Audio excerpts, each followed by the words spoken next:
Stephen A's on Carmelo Anthony's podcast going in on LeBron James, that's significant. Carmelo Anthony is allegedly one of LeBron's best friends. And Stephen A's on Carmelo's platform going in on LeBron James.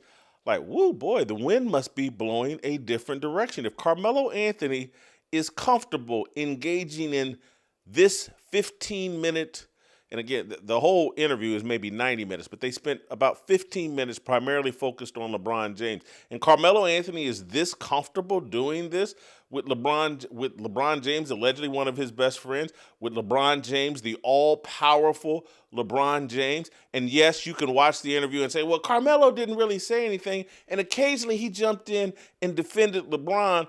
And I'm like, nah, that don't fly. No. If Carmelo were being loyal to his friend, trust me, someone comes on my show and wants to talk about one of my friends. Let's say I'm going to say a name that you won't recognize, but he's one of my best friends in life, Todd Fennell. Someone comes on my show and wants to go in on Todd Fennell. I'm shutting that down real quick. Real quick. We may get 30 seconds into that, and I'm like, that ain't the Todd Fennell I know. What are you doing? Let's go to break, and we'll be right back, and we'll be talking about something other than Todd Fennell. But that's not what happened here. Carmelo didn't have a lot of pushback. He allowed Stephen A. Smith to unpack his full story. And that I'm just going to play I'm going to play several clips, but we'll just start with one. We'll start with SOT 1.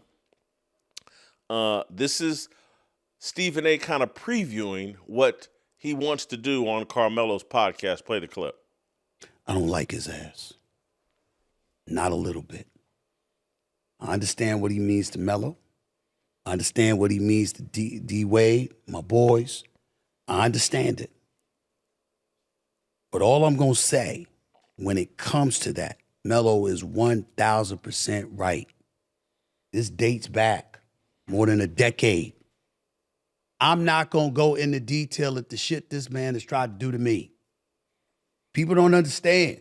You don't know that you do not understand the links this man will go to. You know, I believe he's one way publicly, he's another way privately. I believe he might not be interviewed and he might not be quoted, but the things he says and the things he has said to people, it's gotten back to me. The things that he's tried to do, if it were up to him, I wouldn't be where I am today. Did he try to get you off the air? You understand what I'm saying? I'm not going there. Okay. Figure it out. Okay. Okay? All right. Because I'm not going to find myself in a position where it can get uglier. I'm not going to do it. Okay. But I'm telling you, I'm not asking. It's some low shit. These guys get lost in, oh, I'm so talented. I'm a once in a generation, once in a lifetime. I'm the most talented man in music. The music industry doesn't reward talent, not the American music industry, not the world's music industry. It doesn't reward talent. It rewards the promotion of degeneracy. They can make anything sound good. The words that I'm saying right now on this show, they can put a beat behind it and put their sales team behind it and put their television industry behind it and put their internet algorithms behind it and make the words that I'm saying right now into a rap song that the idiots in the world, and I'm talking about me and everybody else, we will buy it and call it great. Oh, that's the best rap song I ever heard. Did you hear Whitlock on Fearless? Just talking. They put a beat behind it, and they've turned it in. I mean, because again, just think of the dumb thing. I'm on Superman That Hoe was a song by, I forget the guy's name, but it was the number one song and made this guy rich. They decide anything. All of this music is stupid. They decide. I don't want to go too far off course. And I'm drifting. Let me get back on point. I'm going to give you the biggest example of what I believe is in the process of happening to LeBron James. Bill Cosby. Bill Cosby had so much success at NBC with The Cosby Show that in the 1990s, he started a campaign to buy NBC. He kept floating it out there. Hey, man, I don't want to just make great TV. I want to own a television network and control what actually happens on these TV networks. Go look it up. This is in the early 1990s and throughout. Bill Cosby wanted to buy NBC. Bill Cosby, later on in the 1990s and 2000, was involved in other very disruptive business moves or business attempts to where he wanted to seize control. Bill Cosby, I'm this great comedian. I've created this great television show. I'm a genius. I'm chosen. And I get to act like all the other people in history that they've made my kind of money, they have my kind of influence, and they want more and more and more. And the next thing you know, they want to drive the bus. They don't just want to be a passenger. They just don't want the right to sit up front in the bus. They want to put their hands on the steering wheel and direct where the bus goes. And someone has to come up and tap them on the shoulder in this world. That taps them on the shoulder and say, hey man, put your chain on. We bought you some nice gold platinum chains. Amazing. Haven't you seen all these Negroes on football fields running around with their gold chains, pearl necklaces? You guys are part of the chain gang. We give you gold chains. We give you platinum chains. We give you pearl necklaces, but you control nothing.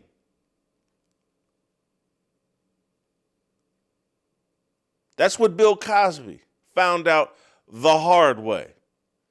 They have been alerted and told LeBron's time is over. He's dead man walking. He's being put in his place. He and Maverick Carter started feeling themselves, started smelling themselves, started thinking, hey, we can disrupt the group, the league, the people who made me wealthy beyond belief, who covered up all of my sins, who covered up my incompetence, my inability to read, my inability to think like an intelligent person. And now we get to the end of it. It's like, oh, now LeBron, Bob Iger, and Stephen A. Smith, they're going to use you as a prop to gas up Stephen A. Smith's political career. Stephen A.